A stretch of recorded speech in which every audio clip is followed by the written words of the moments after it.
Glória a Deus. A paz do Senhor, irmãos. Amém. Abra sua Bíblia na carta de Paulo aos Romanos, capítulo de número 8. Quero agradecer a Deus pela oportunidade de trazer a sua palavra nessa noite, mas principalmente por esse culto tão abençoado, tão especial. Infelizmente, muitos irmãos viajando, tivemos Santa Ceia ontem à noite também, mas eu diria que quem está presente vai voltar para casa com esse testemunho abençoado do servo de Deus. Me trouxe lembrança de um amigo lá no Ceará, um policial que tinha levado 6 tiros num assalto e passou por uma experiência muito parecida.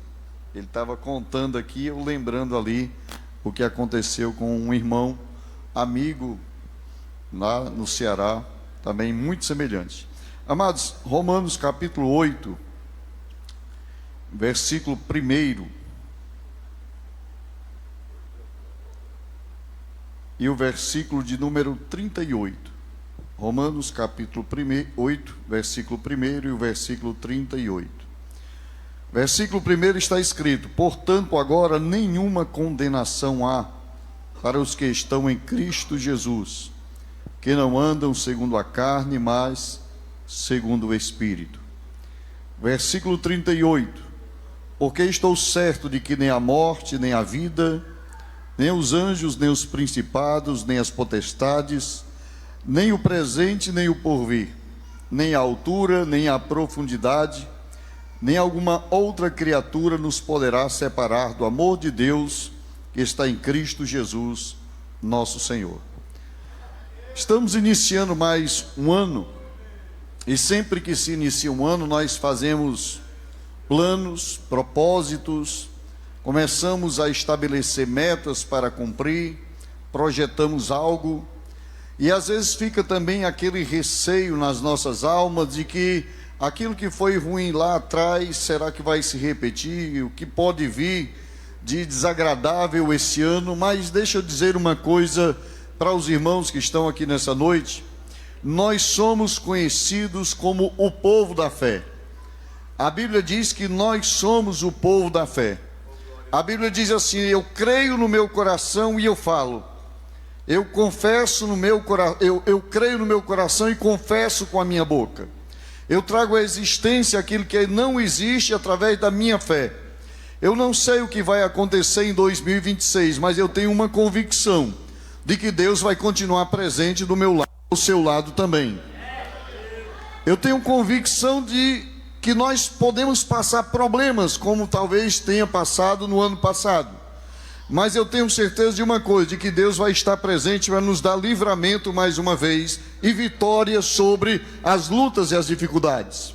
Talvez não tenhamos alcançado algumas coisas em 2025, talvez até não alcancemos em 2026, mas como nós somos o povo da fé, nós vamos continuar crendo de que Deus no momento certo nos dará aquilo que nós precisamos, almejamos e sonhamos. E se Ele não nos der, nós vamos continuar crendo nele, porque sabemos que se Ele não nos deu é porque Ele sabe o que é o melhor para nós. Amém? Você pode crer nessa palavra nessa noite?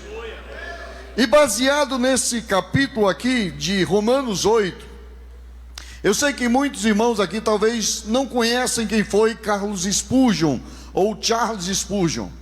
Ele foi conhecido como o príncipe dos pregadores. Era um pastor batista e que pregava muito bem. E Spurgeon dizia o seguinte, que Romanos, se a Bíblia fosse um castelo, Spurgeon dizia, se a Bíblia fosse um castelo, o livro de Romanos seria a sala do trono, e o capítulo 8 seria o trono onde o rei está sentado. Interessante é que quando nós realmente analisamos Romanos capítulo 8, eu acredito que se não é, mas está entre os capítulos mais fabulosos da Bíblia Sagrada. Esse capítulo ele é tão interessante que, se você observar, ele começa com a palavra nenhuma e ele termina com a palavra nada. Ele vai dizer, portanto, nenhuma, e no versículo 38 ele vai dizer, nada me separará. Nenhuma condenação há para quem está em Cristo Jesus. E lá no final ele vai dizer: nada vai me separar do amor de Deus. Ele diz: nenhuma condenação há para quem está em Cristo Jesus. Não há mais culpa, não há mais dívida, porque Jesus pagou nossas dívidas, arrancou os nossos pecados, perdoou os nossos pecados, limpou a nossa alma, nos garantiu a vida eterna. Nenhuma condenação há para quem está em Cristo Jesus, que não anda segundo a carne, mas segundo o Espírito. Então ele garante que não há nenhuma condenação, nenhuma dívida, nenhuma culpa, nenhum peso na consciência. Anda de cabeça erguida quem não anda segundo a carne, mas segundo o Espírito. E por não ter nenhuma condenação e nenhuma culpa, Paulo vai concluir o capítulo dizendo: porque eu tenho convicção de que Ele pagou minhas dívidas, me limpou dos pecados, me deu vida eterna. Eu tenho certeza também de que nada nesse mundo me separa do amor de Deus em Cristo Jesus, nosso Senhor. Nem o presente, nem o porvir, nem a altura, nem profundidade, nem coisas do presente, nem do amanhã, nem anjos, nem principado, nem fome, nem nudez, nem espada. Nada nos separará do amor de Deus que está em Cristo Jesus, nosso Senhor. 2026 está só começando. É o 4º dia do ano. Mas 2026 eu vou continuar, e você deve também continuar, tendo a convicção de que eu não tenho mais dívida, porque Jesus pagou minha dívida. Em 2003, 2004, eu não lembro muito bem, eu me lembro que eu tinha uma dívida muito alta, e eu tinha que pagar ela até uma sexta-feira, era terça-feira, e eu estava meio que desesperado. Eu nunca fui de me desesperar por problemas, por aflições. Então não tinha coisa melhor do que naquele período eu entrar dentro do meu quarto e orar. Eu pedi a Paula, ela estava gestante da Sofia, e eu disse a ela: eu vou entrar dentro do quarto e eu só vou sair de lá quando Deus me der a resposta. Cuida das meninas aí, tinha alimento na casa, estava tranquilo, mas eu disse: eu só saio dali quando Deus me der a resposta. E eu entrei naquele quarto na terça-feira, eu tinha que pagar até sexta-feira. Na quinta-feira, ainda lá dentro do quarto, o meu telefone, um Nokiazinho pequeno, tocou. E do outro lado estava um irmão que até hoje eu não sei o seu nome, nem de onde ele é, se ele era de Brasília ou de... não sei de onde ele era, até hoje eu não sei, porque ele não quis dizer. Ele só fez dizer: pastor Cristiano, a paz do Senhor. Eu disse: a paz do Senhor, meu irmão. Quem é? Ele disse: não quero me identificar. Eu só quero dizer para o senhor que aquela dívida que o senhor tinha, ela não existe mais. Eu paguei a sua dívida. Eu disse: mas quem é o irmão? Ele disse: não, eu não quero me identificar. Eu quero que os céus reconheçam isso e eu receba na eternidade. Eu não quero receber nenhuma glória do irmão, não quero que o irmão saiba meu nome. Eu só quero dizer que você pode levantar sua cabeça, você não deve mais nem um centavo, está tudo pago. A Paula não está aqui nessa noite. Se ela estivesse aqui, talvez ela já estivesse chorando ou balançando a cabeça, porque ela ficou muito angustiada. Ela estava no 8º mês, e nós sabíamos que não teríamos condições de pagar aquela dívida. Mas alguém que eu não conheço, só ouvi a voz, me garantiu que estava paga, e na sexta-feira eu confirmei, não tinha mais dívida nenhuma, estava paga. A dívida que eu e você tínhamos no tribunal do céu para com Deus era tão grande que nós não poderíamos pagar. Mas a Bíblia diz que Deus enviou seu Filho ao mundo para que todo aquele que nele crê não se perca, não tenha mais dívida para com Deus, seja salvo, tenha vida eterna. Jesus é o Cordeiro de Deus que tira o pecado do mundo. A Bíblia diz que quando os primeiros habitantes da terra, Adão e Eva, pecaram, eles abriram a porta para o pecado sobre toda a humanidade, e todo ser humano ficou debaixo da influência do pecado, sobre o controle do pecado. A Bíblia diz que o pecado agora estava à porta do coração do homem. Todo homem, agora quando nascia, já nascia debaixo da influência do pecado. Deus estabeleceu meios para tentar remir o homem do pecado, e um deles era matando um cordeiro. E todo ano a nação de Israel se reunia e um cordeiro era morto para expiação, perdão do pecado do povo. O sacerdote colocava a mão sobre o cordeiro, transferindo o pecado da nação para o cordeiro, depois degolava o animal sangrava, morria e o povo estava perdoado. No próximo ano se repetia aquilo, mas Deus cansou e disse: vou fazer um sacrifício uma vez só, por todos. Não haverá mais necessidade de morrer animal, nem carneiro, nem pomba, nem cordeiro, nada, ninguém vai mais morrer. Apenas um sacrifício, uma vez por todas. E João Batista estava lá no Jordão batizando, dizendo: raças de víboras, se arrependam e sejam batizados, se arrependam dos vossos pecados. E ele está batizando, de repente ele levanta os olhos e vê alguém descendo as areias da Judeia, vindo rumo ao Jordão. Ele para e parece que o povo olha para ele como quem diz assim: e aí, vai continuar ou não vai? Calma, espera aí. Ele está vindo. Ele quem? O Cordeiro de Deus que tira o pecado do mundo. Ele está vindo, aquele que vai tirar o pecado da humanidade. Levanta sua mão e glorifique a Jesus, que é o Cordeiro de Deus. Interessante é que nos dias de Jesus, escute bem o que eu vou lhe dizer, nunca houve na história bíblica, mas nos dias de Jesus haviam 2 sumos sacerdotes. A Bíblia sempre fala em um sumo sacerdote. Naquele tempo tinha 2 sumos sacerdotes, mas nenhum dos 2 era da tribo de Levi e da casa de Arão. Os 2 foram colocados pelo Império Romano e não tinham nada de sacerdotes. O verdadeiro sacerdote da tribo de Levi e da casa de Arão estava lá no Jordão, João Batista. Ele era para ser o sumo sacerdote da época. Quando Jesus entra na água, imagine só, Jesus entra na água, é o cordeiro. João Batista está dentro da água, é o sumo sacerdote. Quando João Batista pega Jesus e deita ele sobre as águas, a mão do sumo sacerdote vem sobre o cordeiro que deve ser imolado para pecado da humanidade. Deus já estava ali dando uma antevisão de que o cordeiro para o sacrifício já estava preparado. Deus já estava preparando o pagamento da minha dívida, da sua dívida, e agora Paulo diz: nenhuma dívida há, nenhuma condenação há. O tribunal dos céus anulou a sentença e declarou inocente todo aquele que crê em Jesus, o Filho de Deus. Quando Jesus diz está consumado, a palavra no grego tetelestai era uma palavra também que servia para dizer está pago. Quando alguém tinha uma dívida, ia no comércio, o comerciante pegava ali a tabuinha de argila e colocava nela tetelestai, está pago, não tem mais dívida aqui no meu comércio. O que Jesus diz lá na cruz é tetelestai, está consumado, está pago a sua dívida, você não tem mais dívida.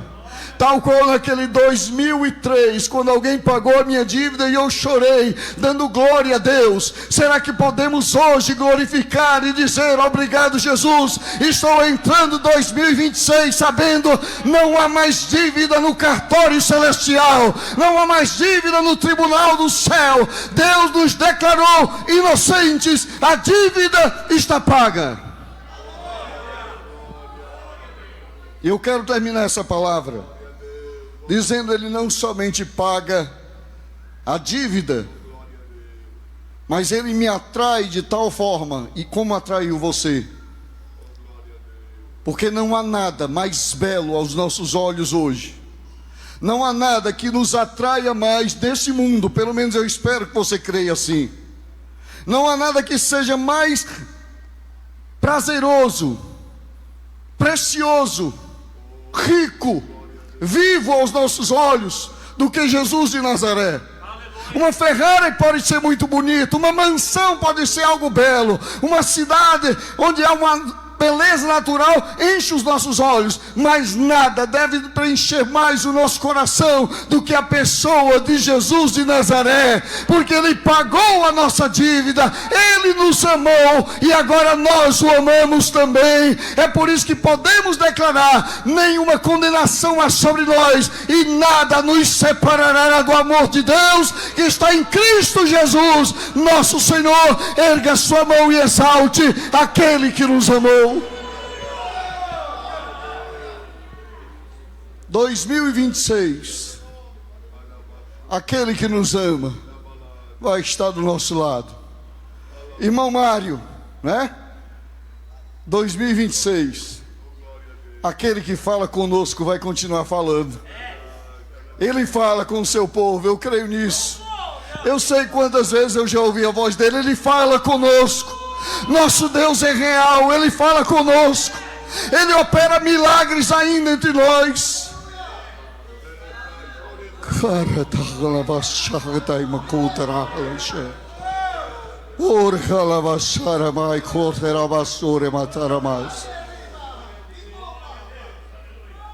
Eu observei bem uma coisa, pastor Nilson.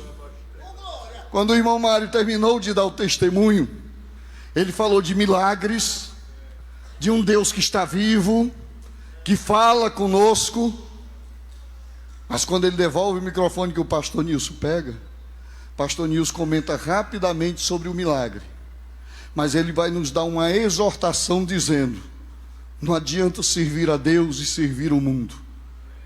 Automaticamente eu senti ali no meu espírito como que Deus dizendo assim: Ele está querendo dizer para que, se vocês querem milagres e ouvir a minha voz, andem em santidade, sejam exclusivamente meus, sejam totalmente meus. Ou é meu ou não é. Se for totalmente meu, eu vou continuar operando milagres no meio de vocês. Se forem totalmente meu, eu vou continuar falando com vocês. Vocês ouvirão a minha voz, vocês verão milagres sobrenaturais. Quantos creem nessa palavra? Glorifique ao nome de Jesus. Eu quero concluir. 2026 é um ano que promete. Eu não sei porquê, mas eu estou sentindo isso. Não sei os irmãos. É um ano de mudanças. Mudanças na política, mudanças na geopolítica, mudanças pelo mundo. E eu estou crendo que nesse ano vai começar mudanças também na igreja do Senhor. Eu estou ouvindo e vendo reviravoltas por aí afora. É como se Deus estivesse sacudindo, passando peneira, tirando máscaras. Eu creio que 2026, o Senhor da obra, o Senhor da igreja, vai começar um grande avivamento sobre toda a terra. Porque, como cantaram as irmãs há pouco, Jesus Cristo está voltando. Desperta a igreja do Senhor. Aquele que pagou a nossa dívida e que nos ama, está voltando para nos levar, para estarmos para sempre com Ele na eternidade. Fique de pé em nome de Jesus. 2026 é ano de experimentar e de ver sobrenaturalidade entre nós. Tem uma coisa que eu creio piamente no nosso coração, irmãos. E eu não estou aqui sendo hipócrita, demagogo, ou querendo me mostrar, sei mais, não. É uma coisa que eu creio mesmo piamente. Nós não somos naturais. Ontem o pastor Gessé pregando aqui disse: nós não somos normais. Mas eu gosto de dizer assim: nós não somos naturais. Nós somos sobrenaturais. Nós somos a Assembleia de Deus, um povo que cresceu neste país do nada, com apenas 2 homens estrangeiros, sem falar o idioma da nossa terra, sem conhecer nada aqui, e Deus fez através desses 2 homens com que essa igreja se tornasse a maior igreja pentecostal do mundo, em cima de milagres, de sobrenaturais, de cura, de libertação, de expulsão de demônios, de ressuscitação de mortos.